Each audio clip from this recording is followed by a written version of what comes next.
Bueno, pues buenas noches a todos. Bienvenidos a la masterclass Descubre cómo eliminar tu dolor por hernia discal sin recurrir a los fármacos y a la cirugía. Bueno, antes de empezar, quiero agradeceros a todos pues vuestra presencia, el esfuerzo que estáis haciendo pues, por estar aquí este ratito compartiendo pues conocimientos, sobre todo para intentaros ayudar con vuestros síntomas o con vuestra hernia. Y nada, tenemos muchísimo contenido, espero no estar más de hora y media de duración, es el tiempo estimado que tengo para la masterclass, así que cualquier duda que tengáis durante la clase la podéis ir poniendo por el chat. Intentaré resolver las dudas que surjan en el momento. Si veo que esas dudas pues, pueden ser resueltas durante el transcurso de la clase, las dejaré para el final, ¿vale? Entonces, irlas poniendo por el chat. Si veis que no os contesto, al final contestaremos todas las dudas, ¿vale? Así que vamos a empezar. Y bueno, vamos a hacer un resumen de lo que vamos a ver en la clase de hoy. Hablaremos un poquito de la prevalencia de hernias discales, es decir, a cuántas personas les afecta esta lesión. Veremos qué es el disco intervertebral, el protagonista de la clase de hoy, el principal afectado, qué es una hernia de disco. Veremos también cuáles son los síntomas más comunes de la hernia discal y cómo se diagnostica. De hecho, haremos un pequeño diagnóstico que podéis hacer hoy mismo en vuestras casas para saber si tenéis hernia discal y tenemos que pues, derivar para hacernos una resonancia. Veremos también cuáles son los principales tipos de hernia, por qué se producen, por qué duelen y sobre todo si tenéis que recurrir a la cirugía, ¿vale? Y otra parte muy importante que veremos hoy es entender cómo se reabsorben. Entonces ya sabemos que las hernias se reabsorben, entonces ya tenemos una pista más de que la cirugía no va a ser la primera línea de intervención. También veremos qué factores ayudan o no ayudan a esa reabsorción y que hacen que los síntomas se resuelvan antes o que persistan en el tiempo. Veremos cuáles son, en este caso, los tratamientos más eficaces para las hernias de disco, tanto para tratar el dolor como para favorecer esa reabsorción. Y os mostraré pues, dos testimonios reales de personas que han trabajado conmigo con hernias discales y bueno, que han tenido resultados positivos. Y por último, para todos los que aguantéis hasta el final, es decir, aguantéis mi chapa de hora y media de duración, tendremos una sorpresa si aguantáis hasta el final, ¿vale? O sea que vamos a por ello para que lleguemos a la sorpresa lo antes posible.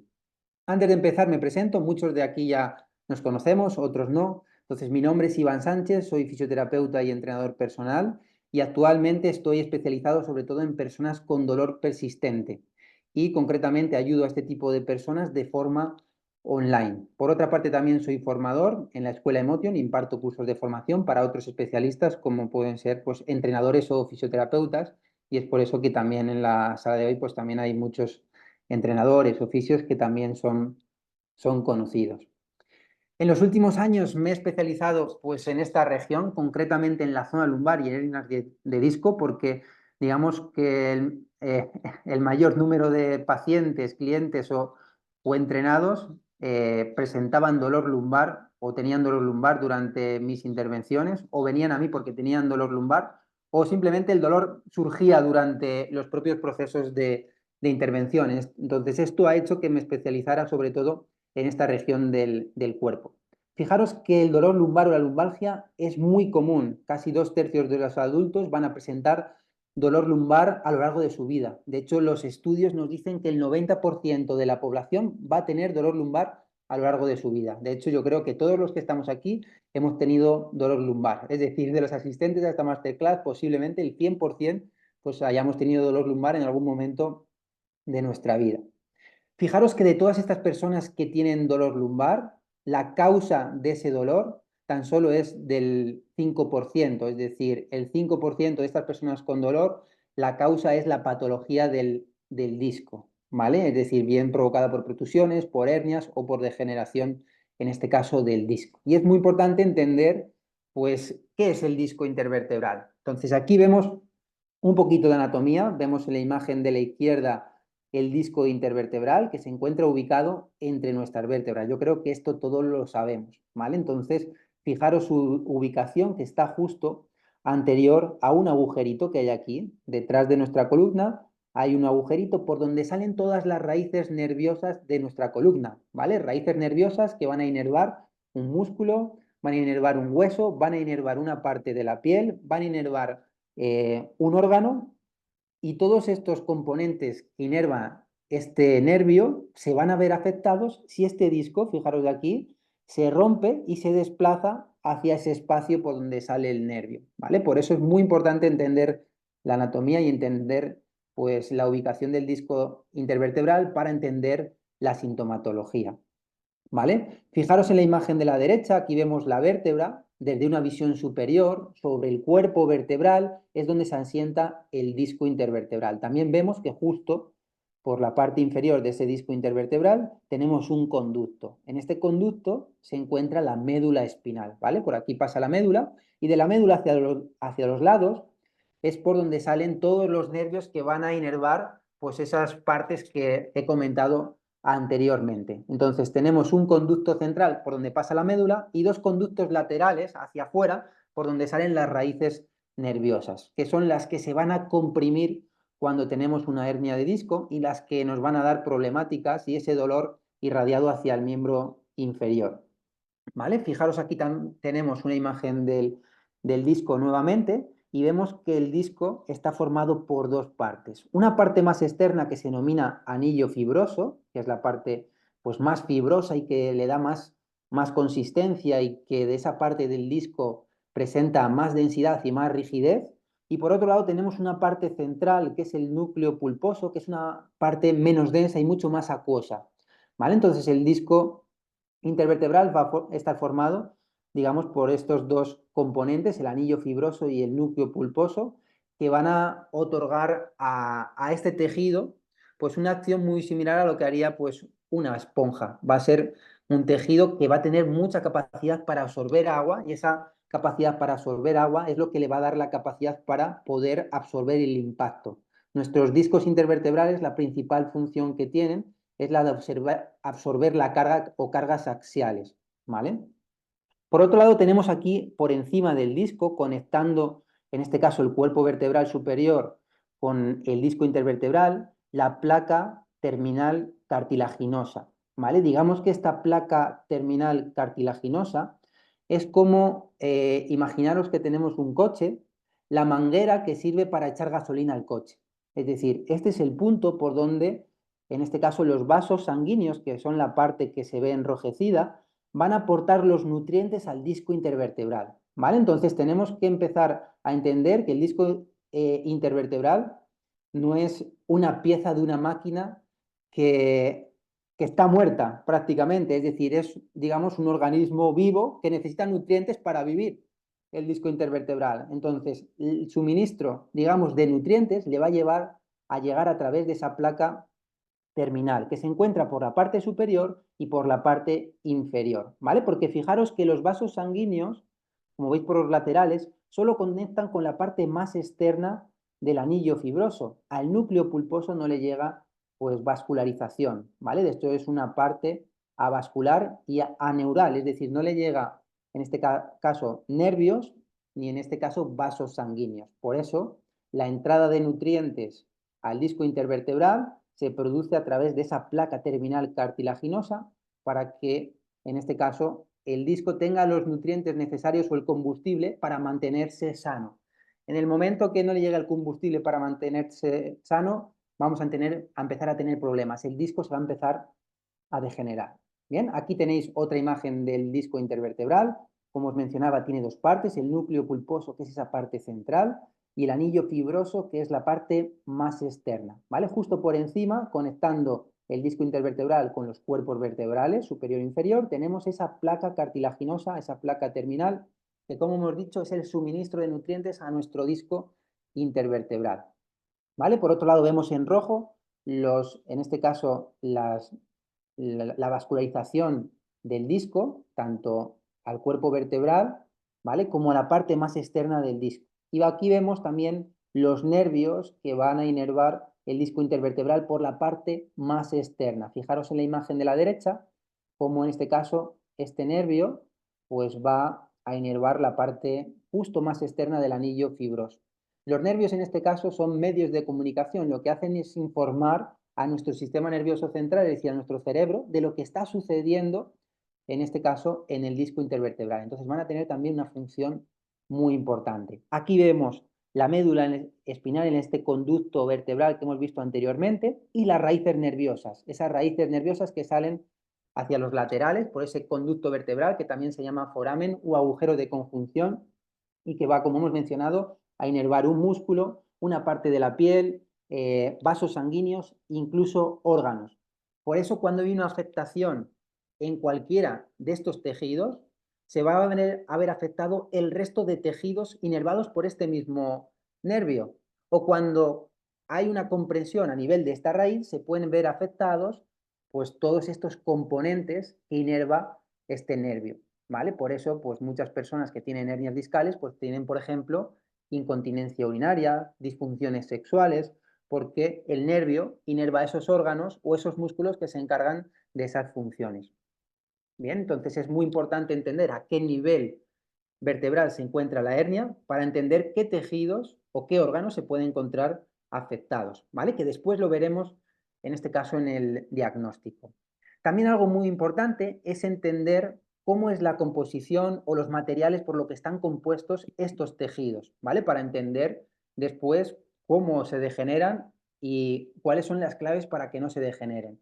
Entonces, fijaros, el anillo fibroso que hemos hablado anteriormente y el núcleo pulposo están compuestos por los mismos componentes, por fibras de colágeno tipo 1 y tipo 2, ¿vale? El anillo fibroso en este caso por colágeno tipo 1 y el núcleo pulposo por fibras de colágeno tipo 2. El colágeno es digamos, el tejido que le va a dar consistencia, esa consistencia más fibrosa, ¿vale? Aquí en la imagen de la izquierda veis la composición del anillo fibroso en anillos concéntricos entrelazados que hacen que, en este caso, el disco intervertebral tolere pues, cargas axiales de arriba abajo y cargas rotacionales y sobre todo fuerzas de cizalla anteroposteriores, ¿vale? También tanto el núcleo pulposo como el anillo fibroso están compuestos por fibras de elastina, es decir, las fibras de elastina, como su propio nombre indica, pues van a otorgarle un componente elástico al núcleo pulposo, es decir, va a tener la capacidad de deformarse en cierta medida y recuperar la forma inicial cuando está sometido a ciertas cargas, ¿vale? Realmente el colágeno y la elastina le dan al disco intervertebral pues la capacidad de ser viscoelástico, como las almohadas y los colchones, es decir, que se deformen ante fuerzas externas y después tengan capacidad de recuperar la forma previa a la fuerza externa que se le ha aplicado. Bien, por otro lado, el disco intervertebral también está formado por unas moléculas que se llaman proteoglicanos, ¿vale? Estos proteoglicanos son moléculas hidrófilas. Gracias a estas moléculas, pues el disco intervertebral y el núcleo pulposo pueden absorber agua, ¿vale? Entonces, fijaros que, como vemos aquí, en la parte inferior, el núcleo pulposo está formado por un 70-90% de agua. Entonces, fijaros qué importante es, y empezamos ya a entender un poquito las causas de las hernias discales, la hidratación. ¿Cuánta agua bebemos al día? ¿Cuántos vasos de agua bebemos al día? ¿Cuántos litros de agua bebemos al día? Pues pensar que nuestro disco intervertebral está formado casi un 90% de agua. Fijaros, el núcleo pulposo está formado por un 70-90% de agua y el anillo fibroso, que es más fibroso, más denso, está formado por un 10-20% de agua. Y el agua es lo que le va a dar la capacidad, en este caso, de absorber las cargas axiales, es decir, de absorber las cargas compresivas de arriba abajo y de tener esa capacidad también viscoelástica moldeable que va a hacer que nuestra columna pueda ser flexible. Gracias a los discos intervertebrales podemos atarnos los zapatos, los cordones de los zapatos, porque podemos flexionarnos. Si no tuviéramos un disco intervertebral entre vértebra y vértebra, tendríamos una estructura muy rígida que impediría pues movernos o flexionarnos o llegar a tocarnos los pies, ¿vale? Entonces los proteoglicanos y su producción son muy importantes para mantener la salud del disco. Digamos que el estímulo que necesitan los proteoglicanos para mantenerse o producir que nuestro disco intervertebral tenga mayor proporción de proteoglicanos es la carga mecánica. Y la carga mecánica no es más que el ejercicio. Por eso es muy importante que nos movamos y que hagamos ejercicio para mantener la salud de nuestros discos, sobre todo para aumentar la producción de proteoglicanos, porque los proteoglicanos, digamos que alcanzan su máxima producción a los 30 años, a partir de ahí la producción de proteoglicanos se mantiene estable, pero empieza a descender con el paso del tiempo, es decir, a medida que vamos envejeciendo, y si somos sedentarios todavía aún más, disminuye la producción de estas moléculas hidrófilas. ¿Qué va a suceder? Que nuestro disco, si tiene menos proporción de proteoglicanos, va a tener menos capacidad de absorber agua. Por tanto, vamos a tener discos mucho más rígidos. Imaginaros una esponja a la que, en este caso, le hemos empapado de agua. Es una esponja que es muy flexible, que es muy moldeable. Si en este caso la esponja pierde el agua, va a ser una esponja con más rigidez, con menos capacidad de absorber fuerza, ¿vale? Entonces es muy importante. Punto número 1, ya vamos anotando en nuestra libreta. Ya hemos hablado de dos cosas importantes, la hidratación, nuestra hidratación para prevenir hernias discales o para mejorar su recuperación, y la carga mecánica, el ejercicio para mejorar la producción de proteoglicanos o evitar su declive, es decir, evitar que con el paso de los años vaya disminuyendo la producción de estas moléculas, ¿vale? Porque lo que va a hacer que mi disco intervertebral tenga más proteoglicanos es que sean discos intervertebrales más altos y en este caso con más capacidad de absorber las cargas. Bien, y por último hemos dicho que también están formados por agua, que es lo que hemos mencionado al principio. Bien, entonces fijaros que los compuestos que forman el disco intervertebral son los mismos.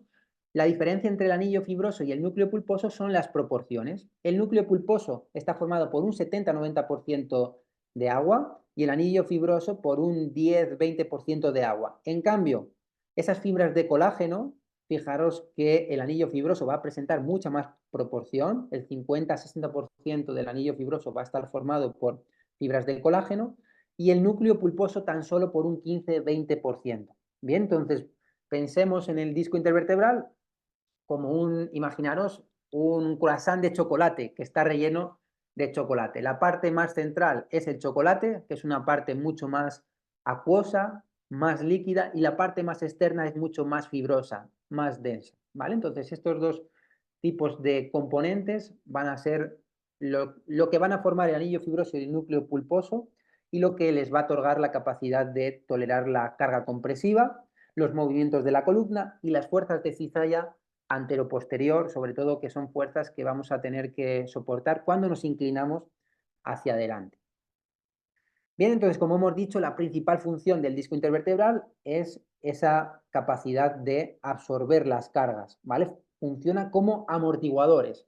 Tenemos en este caso, entre las 33 vértebras que tenemos, un amortiguador diseñado para absorber las cargas axiales y permitir el movimiento de la columna.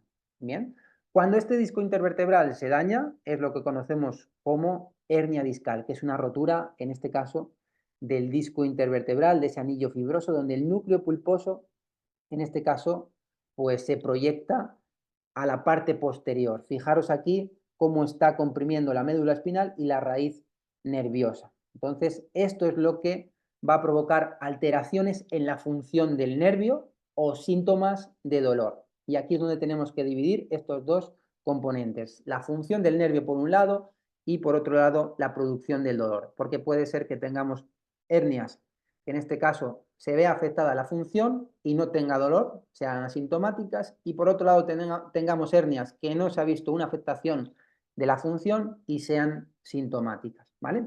Cuando afectan, en este caso, a la función del nervio, se llaman radiculopatías, ¿vale? Si habéis oído hablar de esta nomenclatura. Y cuando producen dolor, se denomina dolor radicular, ¿vale? Para que nos vayan sonando estos términos más técnicos. Bien, las hernias, en función de la parte del disco intervertebral que sobresale del anillo fibroso, perdón, del disco intervertebral, estos son, digamos, una imagen superior. Aquí lo que hemos hecho es quitar los discos y solo hemos dejado el disco intervertebral. Entonces, fijaros, cuando el tejido discal se extiende más allá de los bordes del disco, perdón, del cuerpo vertebral, es lo que conocemos como abombamiento o abultamiento, ¿vale? Es la primera parte de la degeneración discal. Aquí todavía no hay una hernia, no hay un daño en la hernia, pero digamos que el disco intervertebral se encuentra abultado y ha disminuido su altura. Bien, cuando en este caso, fijaros aquí en la imagen de la derecha, el núcleo pulposo ha dañado el anillo fibroso e incluso sale hacia afuera, es lo que se denomina protusión, ¿vale? Donde la base, digamos, de la hernia, esta parte de aquí, la base de la hernia, es mayor que la profundidad de la parte herniada. Estas son las características que hacen que este tipo de daño se denomine protusión, ¿vale? Es el inicio de las hernias discales. Las hernias discales empiezan por una degeneración del anillo, en este caso fibroso, que se empieza a romper por la parte más interna, ¿vale? Y esta rotura de la parte más interna produce ese abultamiento donde el anillo fibroso sale hacia afuera, ¿vale? Y es lo que se conoce como protusión. Bien, cuando en este caso la base de la hernia es menor a la profundidad de la parte herniada, como veis aquí en la imagen de la derecha, es lo que se denomina extrusión. Es el avance del daño, es digamos el avance de la protusión donde se va produciendo una mayor degeneración o daño del anillo fibroso. Bien, cuando en este caso el daño sigue progresando y la parte herniada se desprende del anillo fibroso y ese núcleo pulposo, como veis aquí, es lo que se denomina como secuestro. Bien, entonces fijaros, esta es la evolución degenerativa por el cual se producen las hernias discales. Empezamos con un abultamiento, progresamos a una protusión, seguidamente tenemos una extrusión y por último tenemos un secuestro, si finalmente no se repara este daño. Por otro lado, también podemos clasificar las hernias en función de su localización, ¿vale? Tenemos hernias centrales que afectan a la médula espinal, ¿vale? Estos son menos frecuentes, tan solo el 10% de las hernias se producen a nivel central, porque aquí tenemos un ligamento, que es el ligamento amarillo, que es muy potente. Entonces, lo que va a suceder es que la hernia va a tender a ser o a salir por los lados de la médula espinal, que es donde se producen el 90% de las hernias que se llaman paracentrales, ¿vale?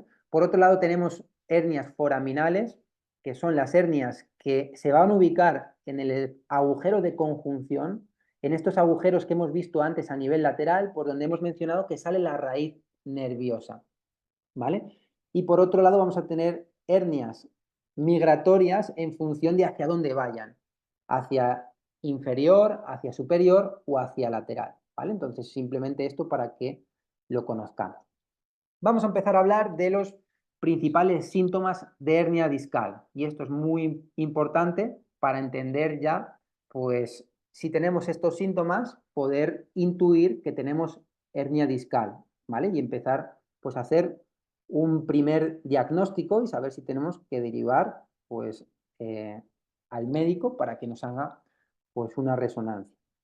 Bien, entonces uno de los principales síntomas más comunes en las personas con hernias discales es el dolor y rigidez matutino, es decir, sobre todo en las primeras horas del día. Cuando me despierto con dolor, sobre todo son personas que tienen un sueño poco reparador porque el dolor suele despertarles por las noches, pero sobre todo por la mañana tenemos el mayor nivel de dolor y la mayor rigidez. Me levanto tieso, es decir, soy casi incapaz de atarme los cordones de las zapatillas.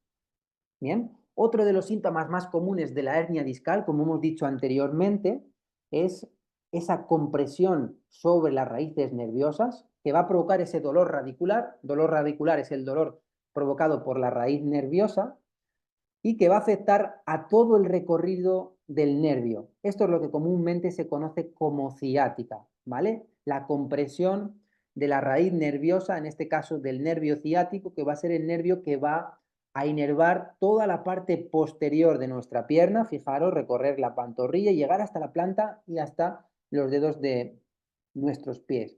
Entonces, cuando hay una compresión a nivel de la raíz nerviosa, uno de los síntomas que podemos tener es dolor por la parte posterior del glúteo de la nalga, como si tuviéramos un pinzamiento, o muchos pacientes lo describen como un mordisco en la nalga, Por la parte posterior, por los isquiotibiales, muchísima rigidez, dolor incluso en el gemelo o, en este caso, por la planta del pie. Y aquí es donde podemos notar pues, los síntomas de la alteración de la función nerviosa, como pueden ser, en este caso, pues pérdidas de la fuerza, adormecimiento, parestesias, pérdidas de la sensibilidad, ¿vale? Provocadas por la compresión del propio nervio.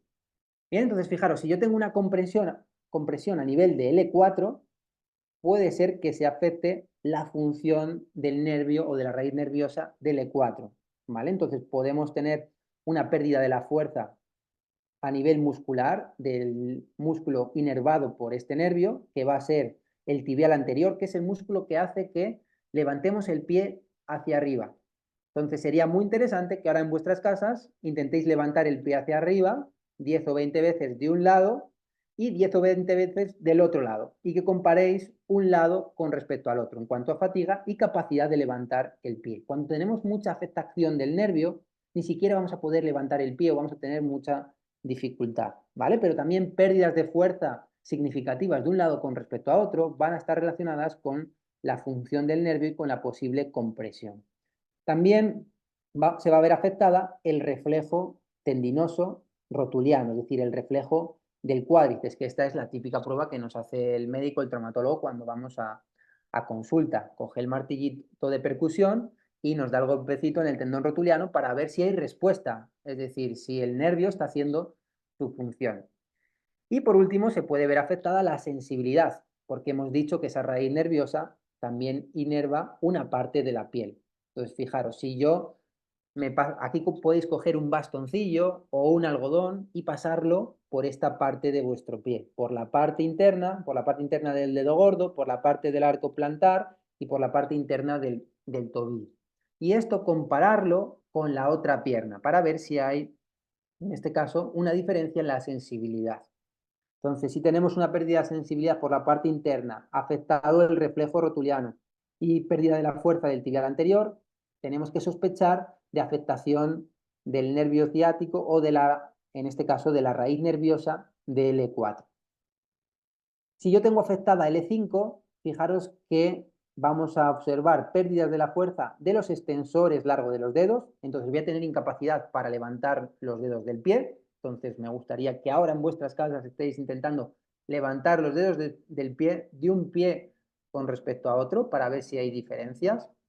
Aquí no hay afectación de los reflejos, ¿vale? Y la parte de la piel que se ve afectada, la sensibilidad, es en este caso el empeine y la parte anterior de la tibia, afectando sobre todo la parte superior del primer al cuarto dedo principalmente.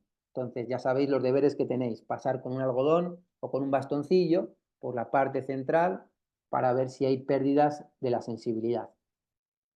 Bien, si hay una afectación de S1, de la primera vértebra del sacro, vamos a tener en este caso pérdidas de la fuerza de los peroneos, lateral largo y lateral corto, que son los músculos del pie que llevan el pie hacia afuera, ¿vale? Los que deben controlar, digamos, el movimiento del pie hacia adentro, que es el movimiento que se produce cuando hay esguinces de tobillo.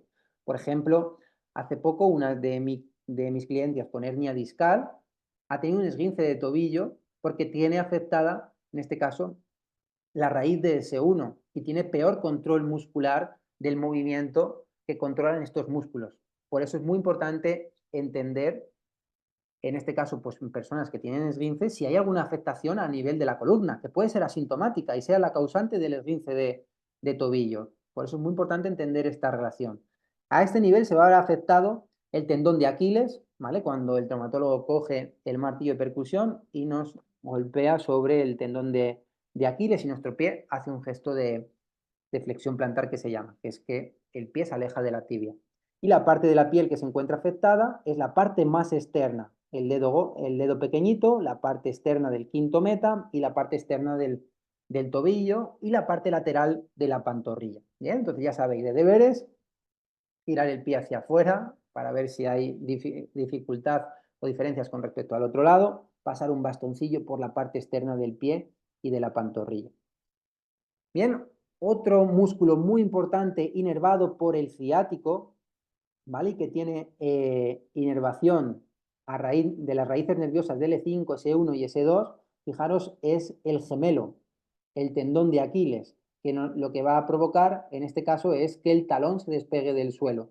Es el músculo que nos propulsa hacia arriba o hacia adelante para caminar, ¿vale? Por eso una de las pruebas que nos hace el traumatólogo cuando vamos a consulta y sospechamos de hernia discal es que caminemos de talones. Y otra de las pruebas que nos hace es que caminemos, en este caso, de punteras, ¿vale? Para ver si hay una afectación, en este caso, de esta musculatura y a qué nivel puede estar afectado la raíz nerviosa. Bien, y aquí tenéis un resumen de lo que hemos hablado anteriormente, las partes de la piel inervadas por cada raíz nerviosa, ¿vale? L4 inerva la parte más interna, L5 la parte más superior y S1 la parte más externa, ¿vale? Y fijaros que en este caso, pues esta inervación o esta parte de la piel se extiende hacia arriba, entonces podéis pasar el bastoncillo por toda la parte lateral, por la parte anterior y por la parte interna. Bien, otra de las pruebas que se utiliza para sospechar del diagnóstico o de una hernia discal es la elevación de la pierna, ¿vale? Esta es una de las pruebas que nos hace el traumatólogo para, en este caso, sospechar de que pueda haber una afectación a nivel de la columna lumbar y de una hernia discal, ¿vale? Lo que sucede cuando nosotros elevamos la pierna es que vamos a traccionar del nervio ciático. Entonces, fijaros, cuando traccionamos del nervio hacia abajo, lo que va a hacer el nervio es que se va a pegar contra el disco intervertebral. Entonces, si aquí hay una hernia, va a haber una compresión nerviosa a ese nivel. Y lo que va a suceder en este test es que entre los 30 y 70 grados va a haber un aumento de la sintomatología. Nos va a doler la espalda o el dolor se va a reproducir por todo el recorrido del nervio. Bien, otro de los signos más comunes en personas con hernia discal es la pérdida de la movilidad de la cadera, es decir, la rigidez de toda la parte posterior por la afectación del nervio, la rigidez de los isquiotibiales va a hacer que en el test de anteroflexión del tronco pues tengamos una limitación pues muy grande, incluso que aquí aparezca la sintomatología. Entonces ya sabéis otra prueba que tenéis que hacer en vuestra casa para saber si tenéis síntomas o si habéis perdido movilidad, ¿vale? Pero el gol estándar, digamos que la prueba de oro para diagnosticar hernias discales son, en este caso, las resonancias magnéticas. Es decir, si coinciden los síntomas con, en este caso, los signos observados en las pruebas de valoración, el traumatólogo nos va a pedir una resonancia para comprobar si se cumplen pues, esas hipótesis mediante las pruebas clínicas que ha hecho previamente. Entonces, si vosotros, en este caso, tenéis los síntomas que hemos mencionado anteriormente y también pues tenéis dolor, pues es muy posible que tengáis hernia discal, ¿vale? Pero no os asustéis, no pasa nada por tener una hernia discal y es lo que vamos a ver a continuación, ¿vale? Un poquito más de prevalencia. Fijaros que se estima que aproximadamente las hernias discales van a afectar a un 5% de la población, a 403 millones de personas en todo el mundo van a padecer hernias sintomáticas, hernias dolorosas. Fijaros en este estudio que se hizo en los hospitales públicos de Noruega, donde se encontró que en este caso aproximadamente de 5 a 20 casos por cada 1000 personas al año iban a tener, en este caso, hernia discal. Se ha visto que las hernias sobre todo aparecen o son más frecuentes de la tercera a la quinta década de nuestra vida, entre los 30 y los 50 años, y que va a afectar más a los hombres. Los hombres, en este caso, tienen más prevalencia de tener hernias discales. Y cualquiera de nosotros tiene un 30% de riesgo de tener hernia discal a lo largo de nuestra vida, ¿vale? Entonces es muy importante que cuidemos nuestra salud. Y esto es lo más preocupante, el riesgo de tener hernias sintomáticas crónicas, persistentes, de por vida es del 1 al 3%, es decir, el 1 al 3% de la población que tienen hernias van a tener un dolor persistente que se va a extender o que se va a alargar pues durante toda su vida si no hace pues lo que debería para reducir el dolor o para facilitar la reabsorción de esa hernia. Y esto es algo pues tremendamente complejo y tremendamente complicado. Los que estáis escuchando, estáis en la charla de hoy, tenéis hernias discales pues que son sintomáticas, ¿sabéis lo duro que es tener un dolor durante todo el día, ¿vale? Un dolor persistente que empieza por la mañana, que no me deja dormir, que me está afectando a todas las facetas de mi vida, ¿vale? Que hace que no pueda jugar con mis hijos. Muchos de los que estáis aquí sois padres y sabéis lo que es, pues no poder cuidar incluso de vuestros hijos o simplemente no poder hacer el deporte que más os gusta, como jugar al pádel, jugar al fútbol, por el dolor incapacitante que provoca una hernia discal.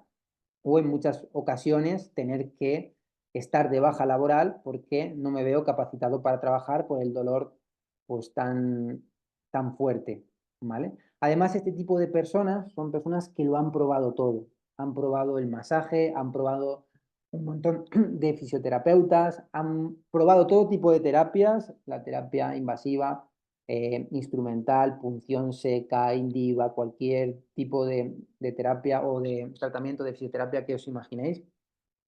Los fármacos, esto es muy común cuando tengo dolor, tomarme un ibuprofeno, que en muchas ocasiones pues es irremediable porque el dolor es insoportable, ¿vale? Pero todos estos tratamientos que acabamos de ver, el masaje, la punción seca, la terapia manual, la terapia instrumental, tan solo son parches, es decir, son parches que van a hacer que el movimiento, el dolor se alivie de forma momentánea, ¿vale? Porque ninguno de estos tratamientos va enfocado a tratar la causa, la raíz del problema. Por eso nos van a aliviar de forma momentánea. Cuando yo me tomo un ibuprofeno me va a aliviar durante unas horas que dure el efecto, pero en cuanto pase el efecto me va a volver el dolor. Lo mismo pasa con el masaje, me va a aliviar de forma momentánea, pero cuando me pase el efecto del masaje al día, a los 2 días, va a volver el dolor. Lo mismo pasa con la punción seca y cualquier tipo de terapia instrumental, ¿vale? Incluso fijaros, las personas que en este caso recurren a la cirugía, fijaros que tienen un riesgo de recurrencia de un 10% de estos sujetos y el 40, casi el 40% recurre a la cirugía el año posterior a la operación. Realmente la cirugía para mí es otro parche que en este caso no está tratando la raíz del problema. Un parche que puede ir bien porque nos va a quitar en este caso la parte que comprime en este caso el nervio, pero no estamos yendo a tratar la raíz del problema, es decir, la causa que ha provocado esa hernia discal, ese daño degenerativo que ha ido iniciándose desde una protusión, progresando a una extrusión y acabando por un secuestro. ¿Vale? Entonces tenemos que entender cuáles son las causas que provocan las hernias discales para intentar tratar la raíz del problema y dejar de poner parches que me alivien de forma momentánea y que lo único que van a provocar es que el dolor aparezca tarde o temprano. Entonces, el problema que estamos teniendo es el que tiene este pez, el pez de la izquierda. Fijaros, el pez que está en la pecera de la izquierda, imagen me gusta utilizarla mucho con mis pacientes, está enfermo. ¿Qué haríais vosotros para mejorar la salud o la enfermedad del pez de la izquierda? Le damos pastillas, le damos medicamentos, le damos masajes. Evidentemente, todo este tipo de intervenciones me van a ayudar a que el pez se encuentre mejor, vaya tirando para adelante, pero parte de la solución es cambiar el agua de la pecera, que es lo que está haciendo que el pez enferme. Pues lo mismo sucede con las hernias discales. Tenemos que tratar la consecuencia, tenemos que tratar el síntoma, tenemos que tratar el dolor, pero tenemos que tratar también la raíz del problema, lo que está causando las hernias discales. Otro ejemplo, otra analogía. Imaginar una gotera. Tenemos una gotera en casa, tenemos un problema. ¿Qué solución le damos a la gotera? Pues de forma momentánea, ¿qué vamos a hacer? Pues poner un cubo de agua para que no nos estropee la tarima o para que no me salga una humedad en la pared. Pero nuevamente poner un cubo de agua es aplicar un masaje para persona que tiene una hernia, tomarme un fármaco para una persona que tiene una hernia. Es decir, es poner un parche, una solución momentánea, pero que no está yendo a la raíz del problema. Entonces lo que puedo hacer es simplemente poner un parche, coger un paraguas o poner un cubo, o realmente lo que necesito es abordar, vale, la consecuencia. Tengo que abordar, pues, que la tarima se me ha bombado porque ha caído agua o me ha creado una humedad en la pared. Esto pasa también con las hernias, que el dolor, en este caso, se vuelve persiste en el tiempo porque hay alteraciones en nuestro sistema nervioso central. Entonces va a ser muy importante abordar las consecuencias. Y lo más importante de todo, si queremos evitar recaídas, o que una protrusión progrese a una hernia, o que tengamos hernias en niveles superiores, es ir a la raíz del problema. Es decir, lo que me está provocando la aparición o la mala resolución de la curación de las hernias discales. Bien, entonces es muy importante que entendamos el mecanismo por el cual se producen las hernias, que es lo que vamos a empezar a explicar a continuación. ¿Vale? Entonces, la hernia no es más que el resultado de una degeneración del disco acelerada, aumentada.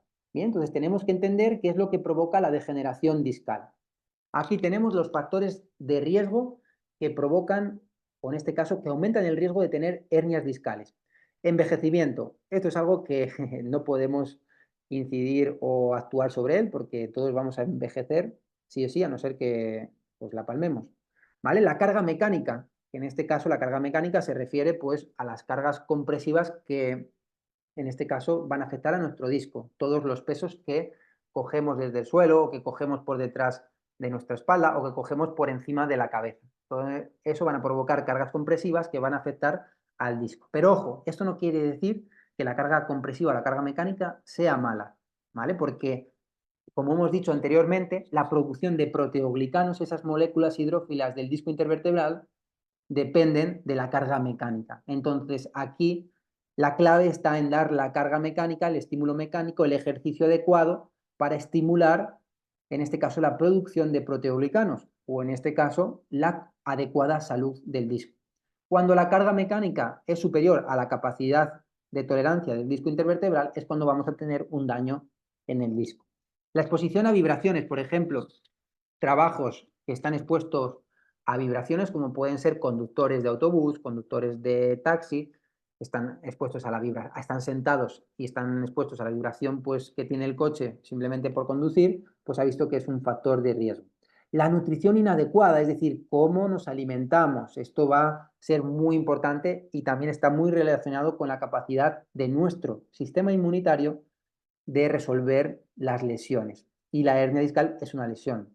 Con la nutrición o con la alimentación lo que hacemos es aportar la gasolina que necesita nuestro sistema inmune para reparar tejido, ¿vale? Por eso es muy importante nuestra alimentación. Si nos basamos en alimentos procesados, productos, en este caso, o grasas saturadas, o en este caso productos azucarados, estamos contribuyendo pues, a una mala nutrición que va a provocar, fijaros los últimos factores, síndrome metabólico, obesidad, que son factores relacionados con la alimentación, factores que se relacionan con un aumento del riesgo de tener hernia discal, ¿vale? Porque ya sabemos que el disco intervertebral necesita nutrientes. Si nosotros no aportamos los nutrientes necesarios, al final, pues la salud del disco se va a ver afectada.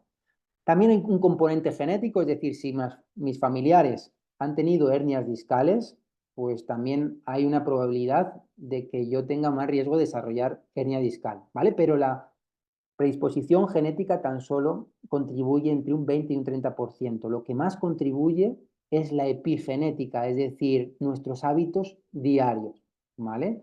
Es decir, cómo comemos, cómo nos movemos, porque fijaros que el sedentarismo es otro factor de riesgo, así como, fijaros, el consumo de tabaco o de sustancias tóxicas como el alcohol. Es decir, resumiendo, todos los malos hábitos de vida que ya conocemos aumentan el riesgo de tener hernias discales. Bien, ¿y cómo se produce la degeneración del disco? Primero, la causa de que el disco se degenere o el riesgo de que se degenere es debido a los factores anteriores: sedentarismo, mala alimentación, malos hábitos, la carga mecánica, trabajos pues, expuestos a vibración, etcétera, etcétera. Eso lo que va a provocar es que, en este caso, nuestro disco intervertebral disminuya su capacidad para retener agua en el núcleo pulposo. Entonces vamos a tener una esponja que tiene menos agua. Entonces lo que va a suceder es que va a aumentar la proporción de colágeno en el disco intervertebral. Vamos a tener un disco mucho más rígido y menos viscoelástico. Por tanto, lo que va a suceder es que vamos a tener más riesgo de que haya fisuras, fracturas de este disco intervertebral, porque pierde la capacidad de tener agua, de absorber agua. Y al tener o perder la capacidad de absorber agua, tenemos una estructura mucho más densa, más rígida y menos moldeable, menos viscoelástica. Bien, entonces va a aumentar la destrucción de colágeno, es decir, aquí empiezan a haber microlesiones en el disco intervertebral y esto va a provocar la apoptosis celular, que esto quiere decir muerte celular, ¿vale? Porque el disco intervertebral o todos los tejidos son células realmente, entonces se produce la muerte celular y esto va a provocar una inflamación, va a activar vías inflamatorias, es decir, va a haber una activación de nuestro sistema inmune para reparar estos daños. Bien, entonces, a nivel técnico, esto es lo que sucede en la degeneración discal. Tenemos un daño provocado por la deshidratación o la pérdida de agua del disco. Este daño en el disco intervertebral va a hacer que nuestro sistema inmune se active para eliminar los fragmentos o el daño que se ha producido en el disco intervertebral, provocando una inflamación. La inflamación va a activar enzimas que degradan el disco intervertebral y esta degradación va a activar nuevamente a mi sistema inmune. Entonces es un círculo vicioso. Hay daño, hay inflamación, hay degradación. Si este ciclo se mantiene en el tiempo, lo que va a suceder es que se va a producir esa degeneración, en este caso acelerada o aumentada. Porque la inflamación debería ser un proceso que tiene inicio, que tiene final. Pero normalmente en personas que tienen malos hábitos de salud, esa inflamación persiste en el tiempo y nuestro cuerpo no puede resolver esa inflamación y no se pueden dar los procesos de reparación de ese tejido. Bien, entonces lo que va a suceder, fijaros, hay una activación inflamatoria inicial, reclutamos células inmunitarias para reparar ese tejido, limpiar, en este caso, los fragmentos dañados, y esta inflamación persistente, que persiste, que no se resuelve, provoca la degeneración del disco intervertebral. A la derecha tenéis un disco pues degenerado, las características, y a la izquierda tenéis un disco sano. La diferencia es que vemos que el disco, en este caso degenerado, presenta más inflamación. Hay células inflamatorias dentro del disco, ¿vale? Y por otro lado vemos que ha llegado o que se han creado nuevos vasos sanguíneos que empiezan a entrar al núcleo pulposo y nuevos nervios que entran dentro del disco intervertebral y dentro del núcleo pulposo. ¿Para qué? Para reparar, para mandar, en este caso, los nutrientes que necesita el núcleo para que se repare. Y el nervio para informar a mi cerebro de que hay un daño, de que hay un problema, que se está produciendo una batalla dentro del disco intervertebral y informarle. ¿Vale? Entonces, este estado de aquí inflamatorio es lo que provoca el dolor del disco, ¿vale? El dolor que se denomina discogénico. Esta inflamación provocada por el daño hace que se sensibilicen las fibras nerviosas que se han creado debido a este proceso degenerativo, ¿vale? Entonces, la sensibilización de estas fibras nerviosas provocan el dolor discogénico, ¿vale? Aquí vemos nuevamente un disco intervertebral sano y a la derecha un disco intervertebral degenerado. Lo que va a suceder es que en las placas terminales, en la manguera de la gasolina, en este caso va a haber una acumulación de estocitos. Van a tener, en este caso, digamos, esa manguera se va a ver obstruida. Por tanto, vamos a tener más dificultad para que lleguen los nutrientes dentro del núcleo pulposo. ¿Vale? Va a haber una pérdida de hidratación, pérdida de agua, va a incrementar la inflamación. Fijaros, el anillo, en este caso fibroso, se abulta y empieza a protruir hacia afuera. ¿Vale? Entonces empieza a degenerar. Empezamos la primera fase degenerativa, que es el abultamiento, y que si esto no se resuelve va a progresar una protrusión, si esto no se resuelve va a provocar una extrusión y si esto no se resuelve va a provocar un secuestro. Bien, este primer daño que se produce en el disco intervertebral es la lumbalgia que muchos de nosotros hemos tenido en momentos puntuales. Seguramente que recordáis aquel movimiento en casa donde vais a coger, yo qué sé, un lapicero que os ha caído al suelo y os habéis quedado clavado. Ese movimiento donde os habéis quedado clavado va asociado en la mayoría de las ocasiones a un daño, en este caso a una fisura del anillo fibroso, ¿vale? Y ese es el primer punto donde empieza a iniciarse la hernia discal. Aquel día, hace 4 años, donde yo tuve aquella lumbalgia que me dejó seco, que estuve 4 días o una semana o 2 semanas en la cama que no me podía mover, aquel día se empezó a fisurar el disco intervertebral, ¿vale? Empezó ese proceso degenerativo donde empieza esa activación inmunitaria, esa inflamación que provoca la producción de enzimas que degradan el disco intervertebral y que favorecen la nueva presencia de inflamación, que provocan, en este caso, que el disco siga degenerándose, y si esto no se resuelve, al final la degeneración va progresando hasta que va a haber un canal por aquí donde el núcleo pulposo va a salir hacia el exterior y donde va a provocar esa compresión o no de la raíz nerviosa. Bien, entonces este proceso degenerativo que acaba provocando una hernia discal no es más que una mala resolución del proceso inflamatorio, lo que se denomina una inflamación de bajo grado, ¿vale? Una inflamación que en este caso es muy diferente a la que se produce de forma aguda cuando nosotros tenemos una lesión, por ejemplo, un esguince de tobillo. Cuando nosotros tenemos un esguince de tobillo, se produce una inflamación local de alto grado. ¿Para qué? Para reparar ese daño. Entonces, esa inflamación es muy potente porque lo que provoca es que tengamos dolor para que el tejido se repare y yo no apoye el pie. Bien, pero la inflamación de bajo grado es una inflamación, en este caso de mucho menor nivel, pero que se extiende a nivel sistémico. Nuestro sistema inmune está, o nuestro cuerpo está inflamado, y eso hace que nuestro sistema inmune esté fatigado y no tenga la capacidad de provocar una inflamación potente y una resolución que permita los procesos de reparación de este tejido, ¿vale? Entonces, una hernia discal al final es un fallo en la resolución de la curación de este tejido, del proceso inflamatorio, donde hay una inflamación persistente en el tiempo, ¿vale? Y esto es uno de los mecanismos que provocan el daño del disco intervertebral, pero también la inflamación de bajo grado va a provocar pues daño en los vasos sanguíneos, ¿vale? Va a provocar pues daño en nuestros órganos. Por eso es el mecanismo de acción que va a estar detrás de las hernias discales, del dolor persistente y de muchas de las enfermedades modernas, como son la diabetes, la hipertensión, la obesidad, el síndrome metabólico que hemos hablado anteriormente, las enfermedades autoinmunes, el cáncer, ¿vale? Entonces es muy importante entender cómo podemos mejorar este contexto inflamatorio, ya no solo para las hernias, sino para mejorar nuestra salud. Bien, entonces, resumiendo, una hernia es un fallo de la curación del tejido, donde hemos comenzado por una fisura y esa fisura se ha convertido en un secuestro, es decir, se ha roto el anillo fibroso y el núcleo pulposo ha salido al exterior. Bien, entonces, una de las preguntas que seguramente nos haremos es si mi dolor es por la hernia discal. ¿El dolor que yo tengo de la espalda o el dolor que recorre por la pierna es de mi hernia discal?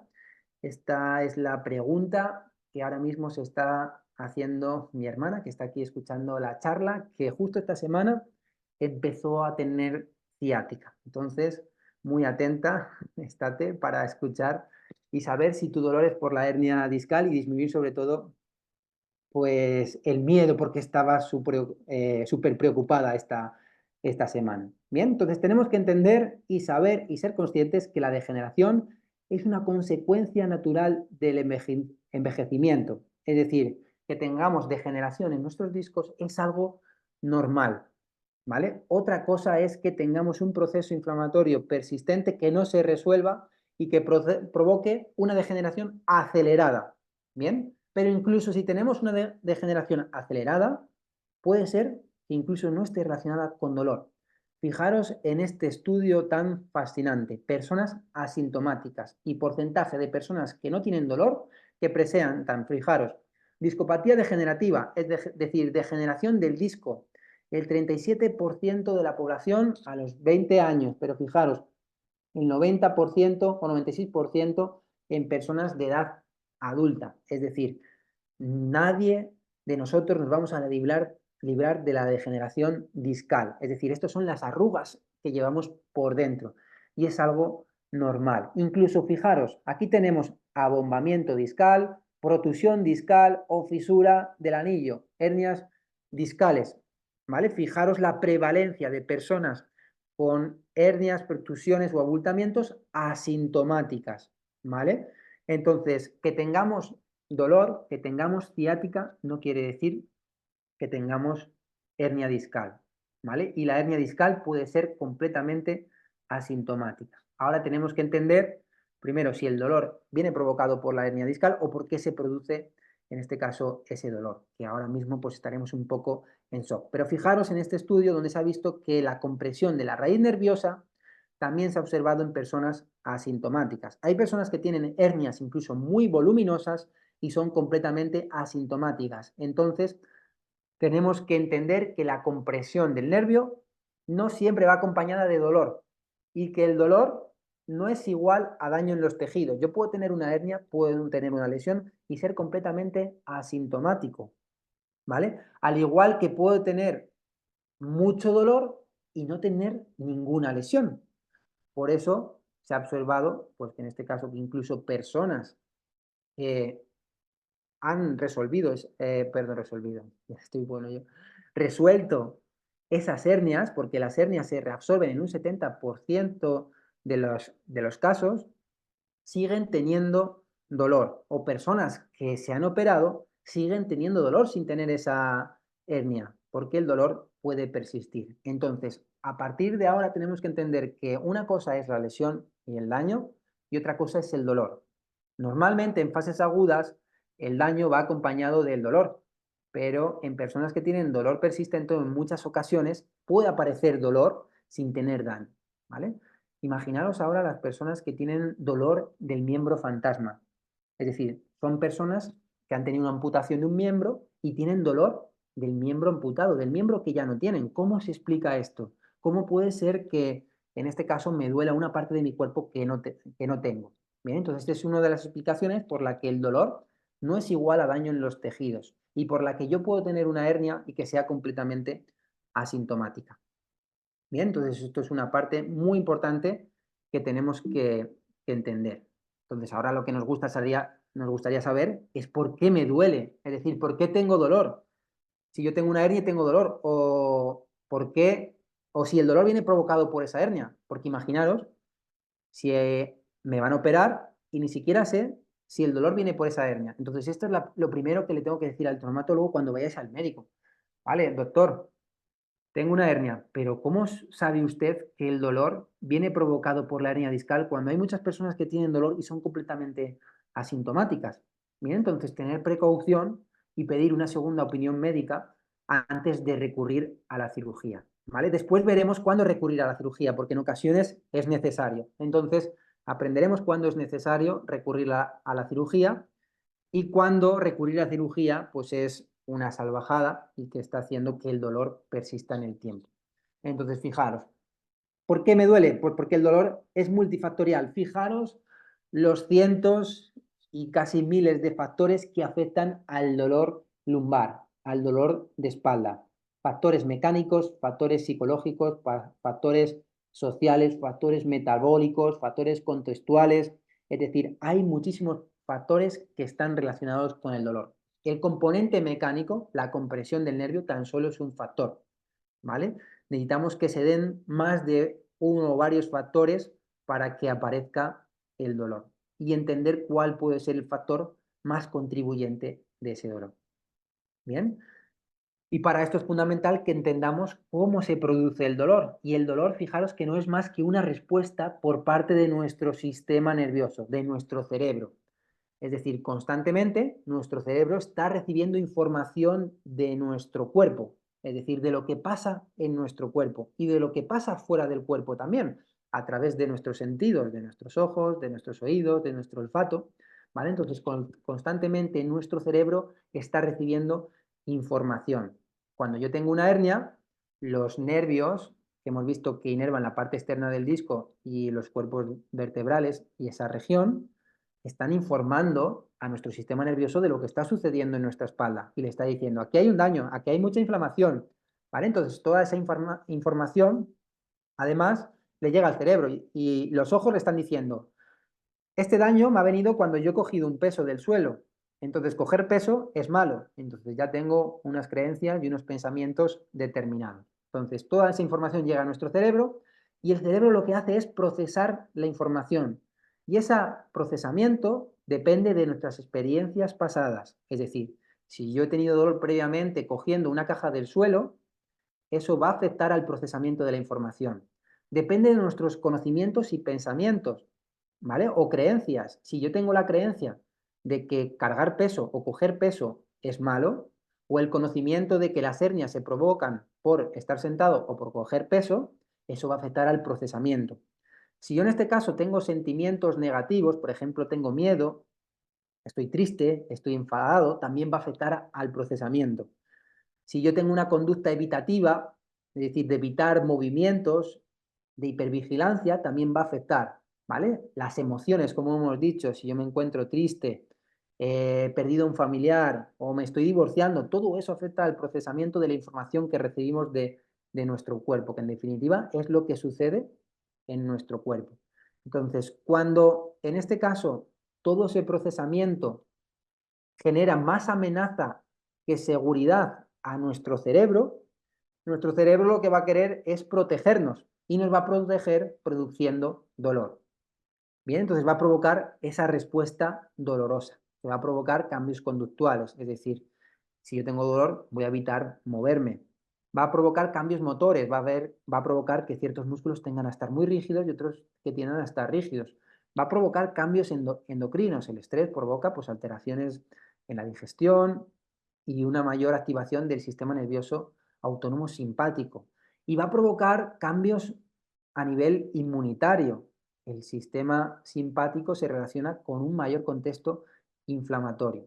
Bien, entonces, esta respuesta de dolor va a afectar de forma muy diferente a cada uno de nosotros. Pero tenemos que entender que el dolor es una respuesta que depende del procesamiento. Entonces, puede ser que yo tenga muchísima información peligrosa de mi espalda que llega a mi cerebro, pero que en ese procesamiento mi cerebro detecte más seguridad que amenaza. ¿Por qué? Porque no he tenido experiencias negativas, porque tengo amplio conocimiento en cómo se producen las hernias, tengo pensamientos positivos, porque sé que coger peso no es malo, que estar sentado tampoco es malo, que las posturas no me causan las hernias. Entonces, todos estos pensamientos, creencias, conductas, experiencias, le generan más seguridad que en este caso amenaza, y en este caso la respuesta va a ser producir menos dolor o no tener dolor, en el caso de personas asintomáticas, ¿vale? Por eso podemos tener muchísimo dolor sin tener, en este caso, ninguna lesión, o tener una lesión y ser completamente asintomático, porque el dolor es una respuesta de nuestro sistema nervioso, de nuestro cerebro. Bien, entonces tenemos que entender que hay dos tipos de dolor, ¿vale? Hay un dolor, fijaros, en esta gráfica es muy interesante y muy importante de entender. En el eje horizontal tenemos, en este caso, el tiempo de curación en días, semanas y el momento en el que se inicia la lesión. Y en el eje vertical tenemos el nivel de dolor, que en este caso tiene una relación muy alta con la inflamación. Entonces, fijaros, vamos a observar qué es lo que sucede en la línea más clara, en la línea naranja más clarita. Cuando hay una lesión, en un momento determinado, imaginar que yo tengo una lumbalgia que hemos dicho que va acompañada en un 70% de los casos en una fisura del anillo, lo que se produce es un aumento de la inflamación. La inflamación es lo que sensibiliza el nervio y lo que provoca el dolor. ¿Para qué? Para que cambiemos nuestra conducta, evitemos movimientos y se repare el tejido. Entonces el nivel de dolor va aumentando a medida que va aumentando la inflamación, hasta llegar a un cierto punto donde la inflamación se empieza a resolver y empieza a cicatrizar ese tejido, se empieza a remodelar y empieza a repararse y parecerse más a la situación previa a la lesión. Entonces vamos viendo que a medida que el tejido, los días van pasando, el tejido se va curando, se va recuperando y el dolor va disminuyendo de forma progresiva. Esto es, o debería ser, la tendencia natural de la reparación de nuestros tejidos. Pero en ocasiones sucede lo que va a suceder en la línea amarilla, perdón, amarilla naranja más oscura. El dolor empieza por una lesión, llegamos al punto más alto de dolor, pero la inflamación no se resuelve. Entonces, ¿qué es lo que vemos? Que el dolor, en este caso, sigue estando pues elevado. Hay días que tengo más dolor y el dolor, hay días que menos, pero el dolor persiste en el tiempo. Incluso puede ser que el dolor persista en el tiempo y que, en este caso, el tejido ya se haya recuperado, porque he estado tanto tiempo pues sin moverme y sin hacer nada que el tejido se ha recuperado. Pero yo sigo teniendo dolor. Incluso hay un tercer punto que puede suceder, que el dolor empiece sin detectar un inicio donde nosotros sepamos que ha sido el momento donde se ha producido el daño. Un movimiento, un golpe, un traumatismo, ¿vale? Identificamos el daño, pero puede ser que este dolor que se mantiene en el tiempo se inicie sin identificar, en este caso, el daño. ¿Vale? Entonces, ¿qué es lo que sucede en este tipo de personas? Lo que sucede en este tipo de personas donde el dolor persiste en el tiempo es que hay una mala resolución de la inflamación y por otro lado hay una sensibilización de nuestro sistema nervioso central. ¿Vale? Hay una alteración de los mecanismos de producción del dolor. Hemos dicho que el dolor es nuestro mecanismo de protección. Es como una alarma que nos avisa cuando hay un peligro. Imaginar la alarma que tenéis en casa que va a sonar cuando entra un ladrón. Entonces, cuando entra un ladrón detecta un peligro y suena la alarma. Cuando entran muchos ladrones, es decir, hay mucho peligro, lo que va a suceder en esta alarma es que se va a sensibilizar. Es decir, va a empezar a sonar cuando detecta lo más mínimo. Como está acostumbrada a que entren ladrones, va a empezar a sonar cuando tan solo detecta un mosquito o una mosca pasear por casa. Por eso, pues eso es lo que sucede en personas con dolor de larga evolución o personas que tienen una mala resolución de la inflamación. El dolor persiste en el tiempo porque nuestro sistema nervioso central se ha sensibilizado. Entonces detecta como amenazante pues cualquier situación que no es peligrosa, como por ejemplo agacharme a coger un peso, porque ha habido experiencias pasadas que me han provocado dolor o hacer un giro o cualquier movimiento o simplemente pasarme un dedo por la espalda ya me provoca incluso dolor en la piel, ¿vale? Ahí, en este caso, hay una sensibilización central y periférica que es algo que tenemos que abordar.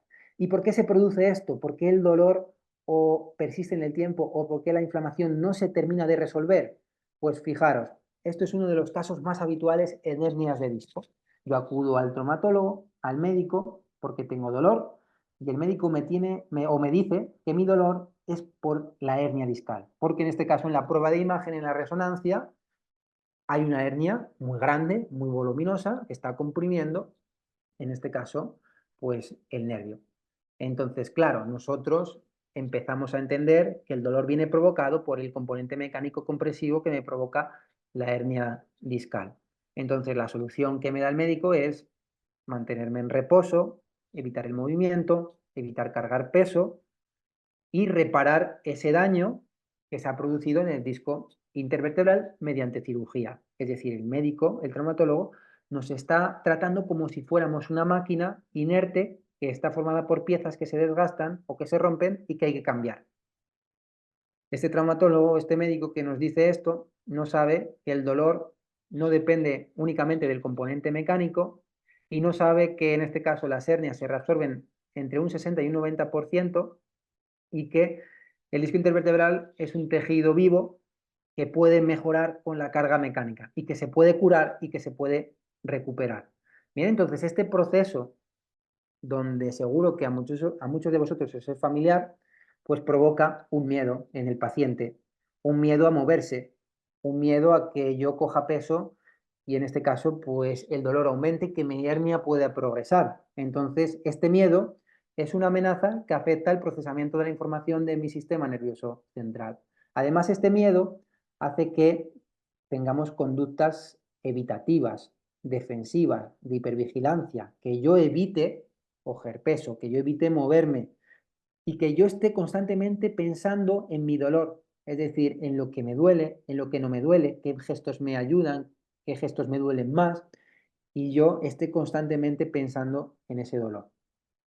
Este miedo que nos provoca este tipo de situación, estas conversaciones o estas noticias que nos dan en el médico, provocan dos tipos de miedo. La kinesiofobia, que es miedo al movimiento, y el catastrofismo, que son los pensamientos negativos sobre el dolor.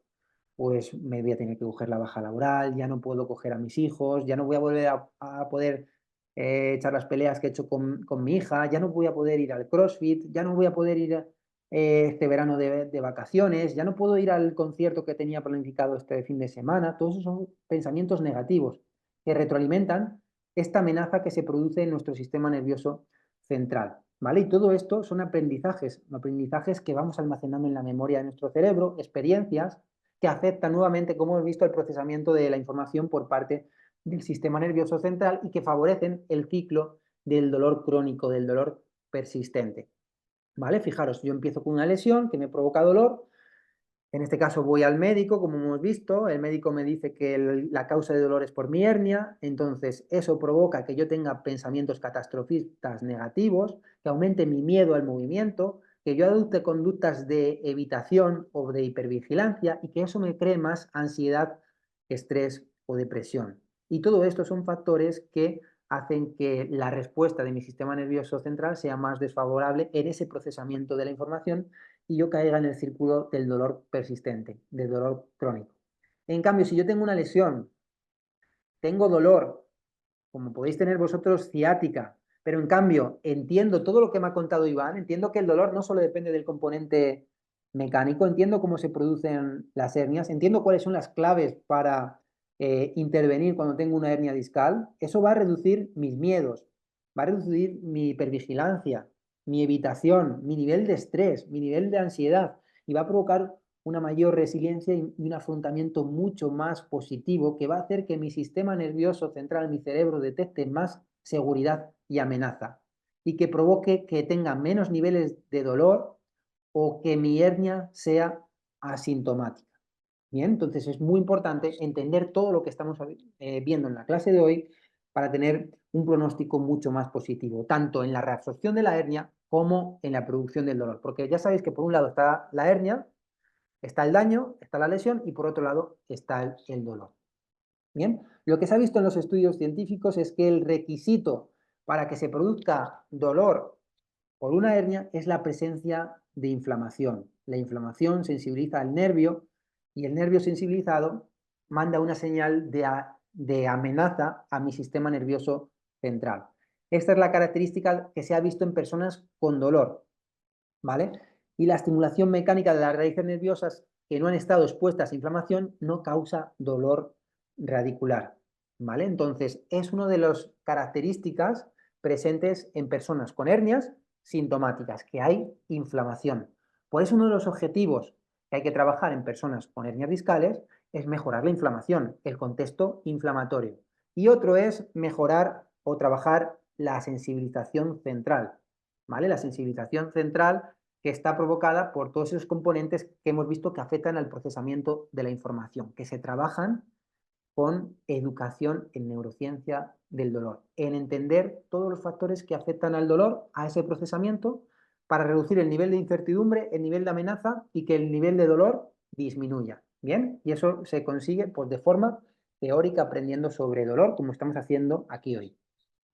Entonces, tenemos una hernia, me duele, tengo una resonancia, me tengo que operar, ¿vale? ¿Qué diríais vosotros? Venga, contarme por el chat en base a lo que sabemos hasta ahora.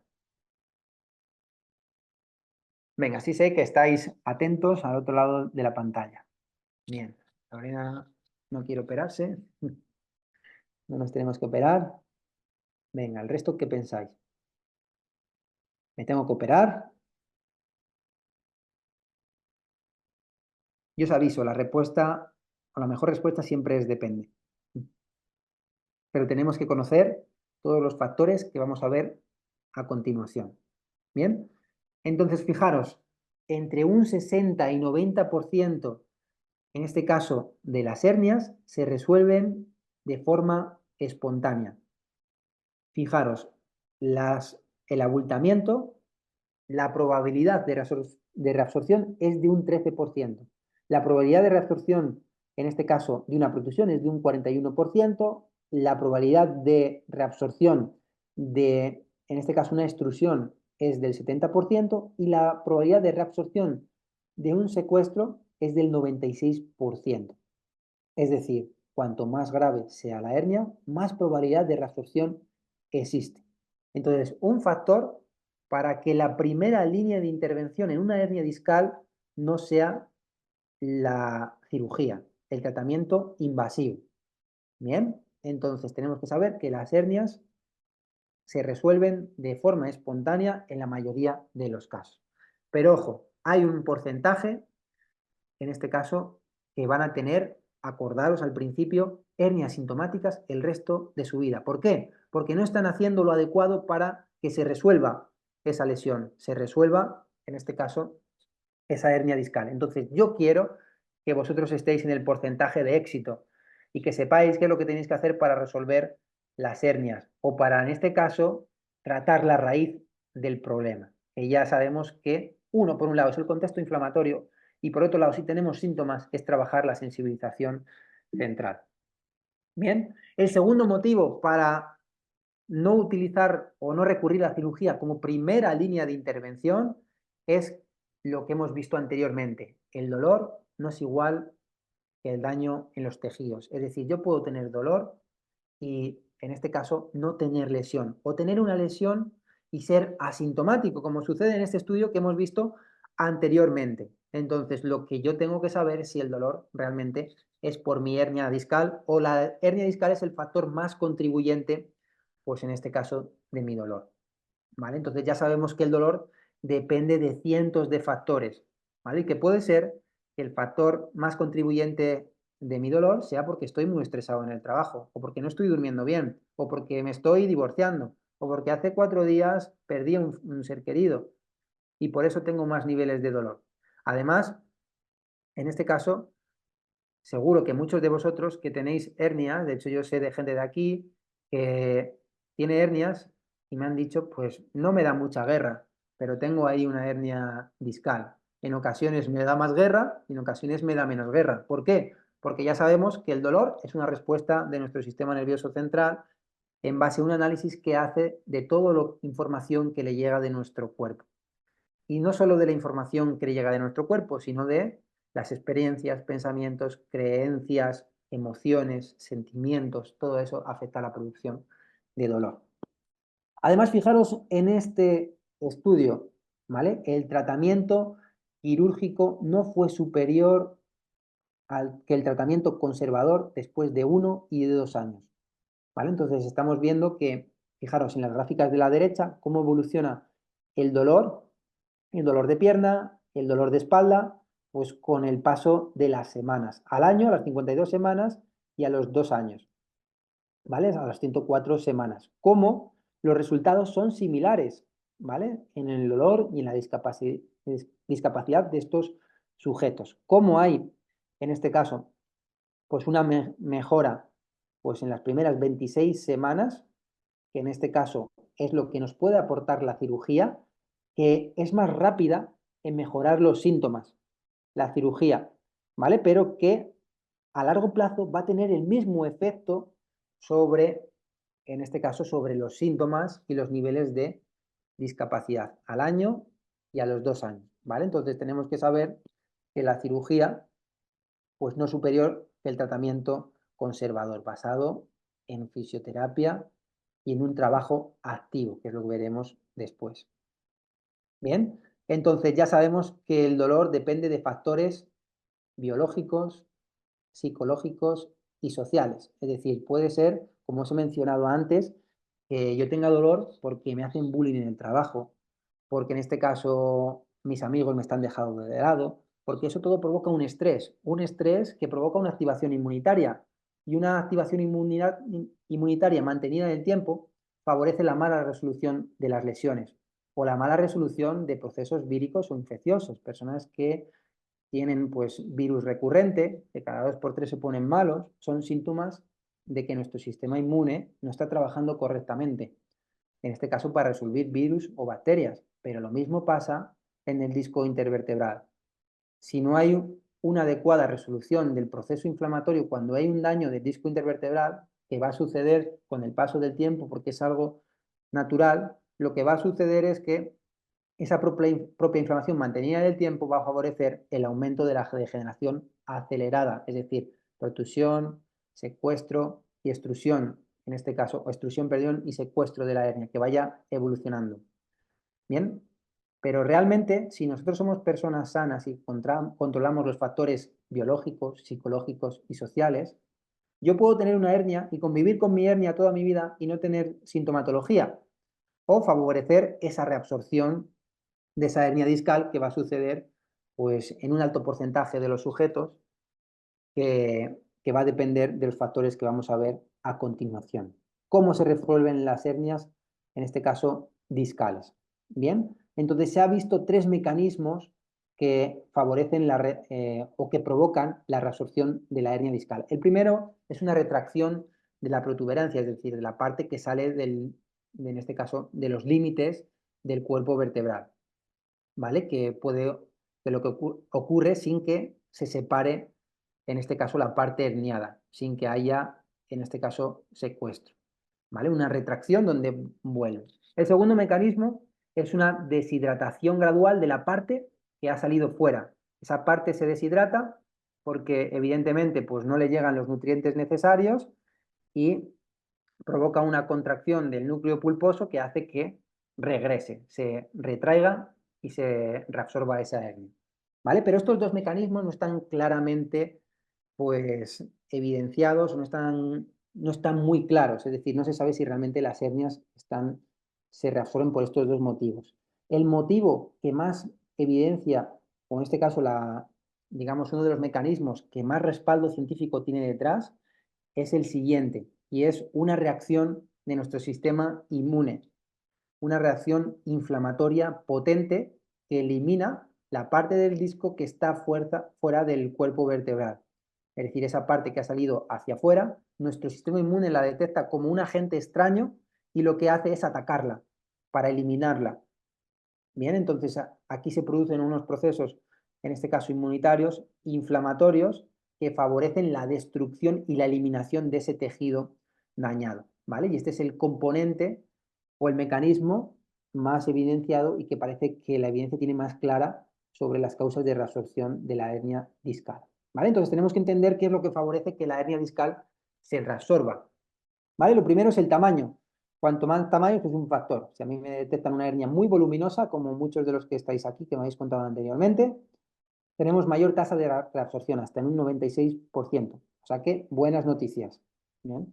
Por otro lado, otro factor que afecta a la reabsorción es la salud del disco, ¿vale? Y menos cambios degenerativos, es decir, menos altura del disco, discos más hidratados y discos más, en este caso, hipertrofiados. Esto es un factor que afecta, en este caso, a la reabsorción. ¿Y de qué depende la salud del disco?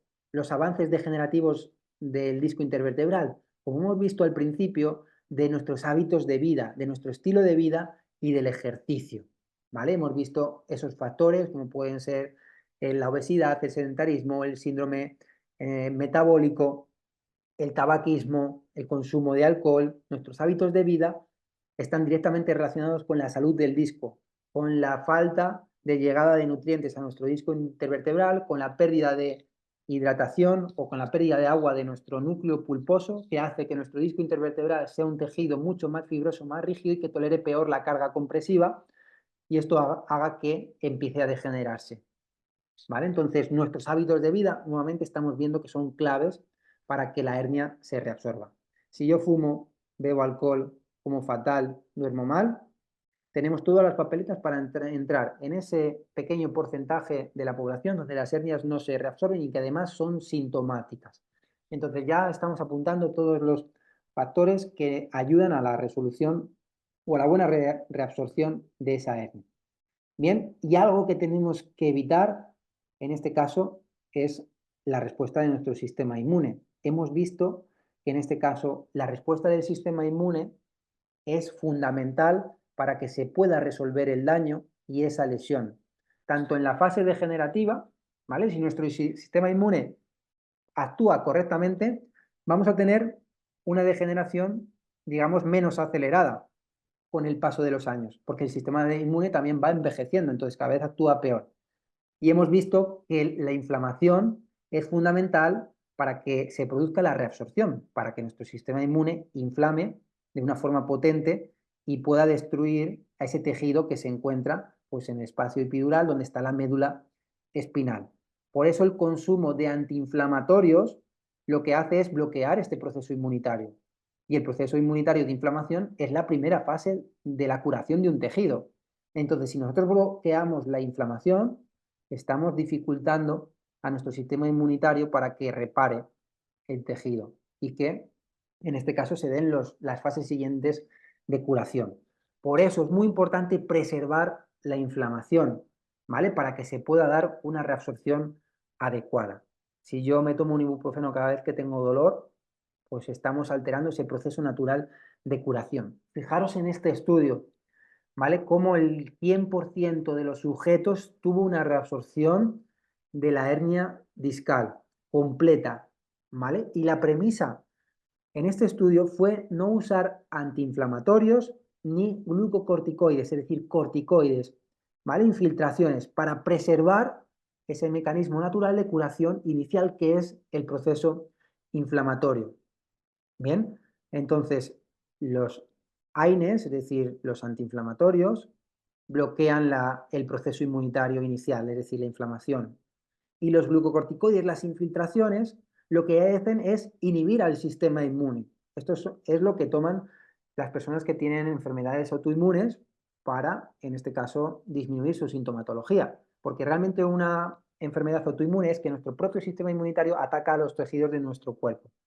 ¿Vale? Entonces lo que hace el medicamento es suprimir al sistema inmunitario. ¿Qué le pasa a estos pacientes? Que tienen mucho más riesgo de tener otras enfermedades autoinmunes y otras enfermedades derivadas de la inflamación, como es la diabetes, como es el cáncer, como es la pérdida de visión, como es pues la degeneración aumentada, como sucede en las artritis reumatoides. Entonces, muchas veces el dolor es insoportable y necesitamos tomar un ibuprofeno. No pasa nada, ni dos ni tres. El problema es que yo lo tome de forma habitual y de forma recurrente para evitar el dolor y sentirme bien. ¿Vale? Estoy nuevamente poniendo un parche y evitando que el problema se resuelva. Entonces tenemos que tener esto claro. Vale, ¿y qué pasa si yo tengo una hernia muy voluminosa? Debería de operarme porque es muy grande. Pues ya sabéis que las hernias voluminosas tienen más probabilidad de reabsorción, ¿vale? Pero lo que ha demostrado, pues en este estudio, es que en este caso las personas han mejorado de forma significativa con un tratamiento conservador a pesar de tener hernias voluminosas, sin tener daños irreversibles, que muchas veces es lo que nos explica el médico, por lo que tenemos que recurrir a la cirugía. No, no, no, tienes que operarte porque tienes una hernia voluminosa y después el daño puede ser irreversible. Pues ya se ha demostrado, fijaros, en 409 casos sujetos con hernias voluminosas, que el tratamiento conservador es efectivo y que no se produce una irreversibilidad de la función del nervio. ¿Vale? Por tanto, no tengamos miedo al tamaño de la hernia ni al tratamiento conservador. ¿Vale? Pero es importante cuando tenemos que saber si tenemos que recurrir a la cirugía. Bien, entonces las señales o los signos de advertencia o las banderas rojas donde se requiere cirugía es cuando presentamos los síntomas del síndrome de cauda equina, que es una compresión de la médula espinal en la parte final, provocado por una hernia discal que va a afectar o que va a provocar los siguientes síntomas. Bien, si yo tengo pérdidas de sensibilidad muy grandes o muy significativas, sobre todo en la pierna, en la parte interna o en el recorrido del nervio por esa parte de la piel. Es decir, si yo no noto por completo esa parte. Si yo tengo entumecimiento en o alrededor del recto o de las nalgas, o tengo en este caso incontinencia urinaria, si yo soy incapacidad de contener las ganas de ir al baño, si tengo pérdidas de orina, ¿vale? Todo esto lo puede provocar una afectación del nervio. Entonces, aquí es donde necesitamos operar de forma urgente, ¿vale? Entonces, aquí tenéis la lista de los síntomas que requieren, pues, que busquemos ayuda urgentemente, ¿vale? Pérdida de sensibilidad al orinar, fugas de orina o necesidad reciente de usar pañal porque no soy capaz de contenerme, pues, mis necesidades, no saber cuándo la vejiga está llena o vacía, incapacidad para tener una evacuación, pérdida de sensibilidad al evacuar, cambio en la capacidad de lograr una erección o eyacular, por eso os he mencionado antes que podría estar relacionada con disfunciones sexuales o de los órganos reproductores, pérdida de sensibilidad en los genitales durante las relaciones sexuales. Entonces, si notamos cualquiera de estos síntomas, ¿vale? De forma significativa, debemos ir al médico porque seguramente necesitemos cirugía para, pues, en este caso, evitar que el nervio se dañe y podamos tener, pues, un daño irreversible. Entonces, ya sabemos, en este caso, cuáles son las banderas rojas, que son estos signos y síntomas, que a esto hay que añadir cuando probamos un tratamiento conservador y no ha funcionado. Es decir, yo estoy haciendo un trabajo activo de fisioterapia y ejercicio y pasan 6 meses o 5 meses o incluso menos y veo que no me ha funcionado o que incluso los síntomas empeoran. Si yo veo que con el tratamiento conservador los síntomas empeoran y además observo cualquiera de estos síntomas, necesito recurrir a la cirugía. Pero la primera línea de intervención debe ser el tratamiento conservador basado en ejercicio y en educación en dolor, a no ser que yo tenga uno de estos síntomas, ¿vale? Que yo creo que ninguno de los de aquí presentes, pues ahora mismo tenéis esta sintomatología, ¿vale? Es decir, estos son casos de un nervio gravemente afectado. ¿Vale? Entonces, la primera intervención debe ser el tratamiento conservador por todos los motivos que hemos visto anteriormente y la cirugía, en este caso, pues debe ser la última intervención si el tratamiento conservador no ha funcionado o si no tengo, o si tengo en este caso cualquiera de estos signos. Bien, pues vamos a ver cuál es el tratamiento más eficaz. Ya los hemos ido mencionando y descubriendo durante toda la ponencia. Bien, entonces lo primero que tenemos que tener claro cuáles son nuestros objetivos para trabajar la raíz del problema, es decir, lo que causa la degeneración y la hernia discal y el dolor, y por otro lado, en este caso, pues saber cómo voy a abordar esos objetivos. Entonces, mis objetivos van a ser mejorar ese contexto inflamatorio, en definitiva, mejorar o potenciar mi sistema inmune. Va a ser uno de mis objetivos para que pueda resolver las lesiones. Primero, para que no exista dolor, porque hemos visto que la inflamación es un requisito para que la compresión de una hernia provoque dolor. Y lo segundo, para que la inflamación no provoque una degeneración aumentada y provoque una hernia. Y lo tercero es que una vez que hay una hernia, se pueda reabsorber. Entonces, potenciar mi sistema inmune es clave, ¿vale? Por otro lado, uno de los objetivos, si tengo dolor y tengo síntomas, es mejorar la sensibilización central, que hemos visto que es uno de los signos que presentan las personas que tienen dolor persistente, un dolor que persiste más allá de los tiempos naturales de curación de un tejido, que aproximadamente se considera que son los 3 meses. Si tenemos un dolor que persiste más allá de los 3 meses, va a haber una sensibilización generalmente asociada a ese proceso de larga duración, que es lo que hemos explicado con la alarma que sucede cuando hay una mosca o un mosquito en nuestra casa y empieza a sonar. Nuestros mecanismos de producción de dolor están sensibilizados. Y por otro lado, necesitamos mejorar la tolerancia de nuestros tejidos, de nuestro disco intervertebral. ¿Y cómo la mejoramos? Pues con la carga mecánica, que ya hemos visto la repercusión que tiene sobre la producción de proteoglicanos y esa capacidad hidrófila de retener agua en el disco, lo que va a hacer que en este caso mejore la capacidad de tolerar cargas y que se frene ese proceso degenerativo aumentado. Bien, entonces, ¿cómo lo vamos a conseguir todos estos objetivos? Con ejercicio y con educación en dolor. La educación en dolor nos va a permitir, sobre todo, trabajar sobre la sensibilización central y sobre el dolor, porque ya sabéis que el dolor puede aparecer sin daño en los tejidos, entonces es muy importante entender la neurofisiología del dolor, ¿vale? Porque la educación, como dice Nelson Mandela, es el arma más poderosa que podemos usar para cambiar el mundo. Bien, fijaros en este estudio, en este caso, en un sujeto con dolor persistente, se le aplicó una sesión de 2 horas y media de educación en dolor y se le midió la activación cerebral de las diferentes áreas del cerebro después, en este caso, de esa charla. ¿Vale? Entonces, fijaros, la activación cerebral, es una resonancia transcraneal que se hace para ver las áreas del cerebro que se activan en esta persona con dolor persistente, esas áreas del cerebro que se relacionan con el dolor, cómo va disminuyendo, bueno, cómo cambia después de 2,5 horas de charla de educación en dolor. Las áreas que se activan en personas con dolor persistente dejan de estar activas. ¿Qué es lo que está sucediendo realmente? Que en mi cerebro, en ese procesamiento, estoy dejando de tener más amenaza que seguridad.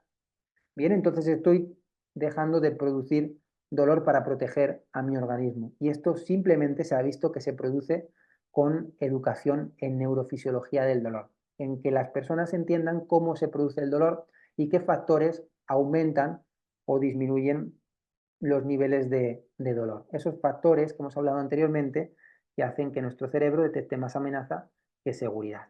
Entonces, esto nos va a ayudar a mejorar la sensibilización.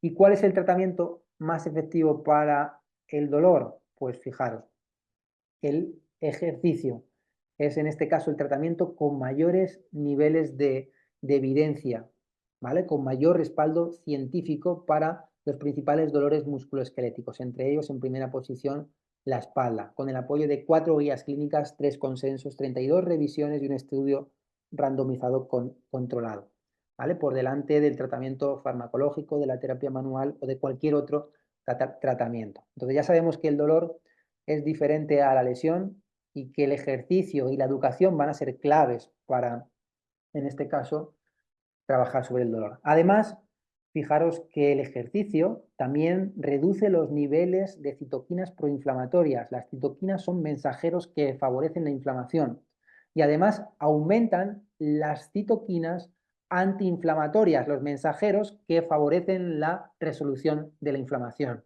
Entonces, el ejercicio es el arma más potente que vamos a tener para trabajar sobre nuestro sistema inmunitario.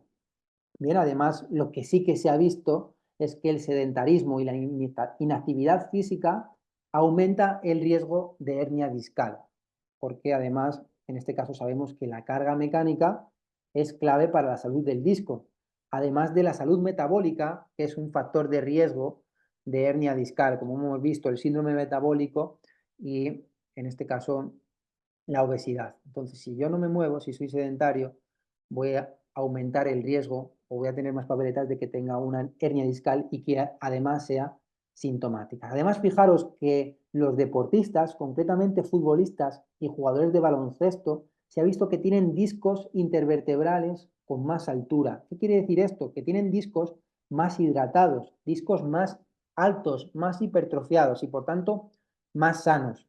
¿Vale? Por tanto, el ejercicio, ya sabemos que la evidencia ha demostrado que, o la carga mecánica, es clave para la salud del disco. Y fijaros en este estudio tan interesante. Fijaros solo en el estudio. Correr fortalece el disco intervertebral.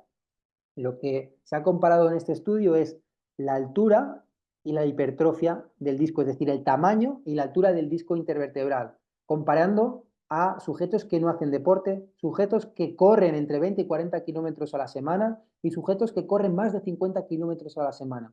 Fijaros cómo, en este caso, hay una relación directamente entre los kilómetros de carrera que hacen estos sujetos a la semana y la hidratación del disco, la altura del disco. A la izquierda vemos discos intervertebrales más bajitos, menos hidratados en personas que no hacen deporte. En rojo vemos discos con más altura en personas que corren entre 20 y 40 kilómetros a la semana. Y en negro vemos los discos con mayor altura en personas que corren más de 50 kilómetros a la semana. Y a la derecha vemos la hipertrofia, el tamaño del disco. ¿Qué quiere decir esto? Que la carga mecánica provocada por correr favorece la hidratación del disco, favorece la salud del disco intervertebral, que tengamos discos más sanos. Entonces, cuando nos diga cualquier persona, médico, fisio, entrenador, que correr es malo para la espalda, enseñarle este estudio, sobre todo para el disco intervertebral, cómo el impacto, esto no quiere decir que ahora todos los que tengáis una hernia os pongáis a correr, es decir, lo importante es adaptar la carga a la capacidad de cada sujeto, pero tenemos que empezar a eliminar estas creencias de que el impacto es malo para nuestra espalda o para nuestro disco intervertebral. Además, fijaros que el ejercicio ayuda a reducir, esto lo sabemos todo, la grasa corporal, pero en concreto, no la grasa podemos tener de dos tipos, grasa subcutánea o grasa visceral. La grasa visceral es la que se encuentra entre nuestros órganos y esa grasa produce inflamación y es la que está detrás de muchísimas enfermedades metabólicas. Entonces, se ha visto que el ejercicio disminuye sobre todo esta grasa visceral, que es muy importante para ese contexto inflamatorio, ¿vale? Por tanto, otro motivo más para hacer ejercicio. Además, hemos visto que uno de los factores de riesgo es el sedentarismo, el síndrome metabólico, la obesidad. ¿vale? Entonces, el ejercicio también va a ser clave. Y además, el ejercicio mejora la salud cardiovascular y metabólica, reduciendo todos los factores de riesgo asociados con enfermedades inflamatorias. Además, que el ejercicio cardiovascular va a mejorar el aporte sanguíneo a nuestro disco intervertebral, es decir, que tengamos que los nutrientes lleguen hasta el disco a través de la placa terminal, como hemos visto al principio. En cambio, si yo tengo unas venas, unas arterias obstruidas por colesterol, la irrigación o la llegada de nutrientes al disco intervertebral va a ser mucho más dificultada. Entonces, el trabajo cardiovascular también va a ser muy importante. Bien, y ya estamos terminando, ¿vale? Nos queda muy poquito, ¿vale? O sea que paciencia.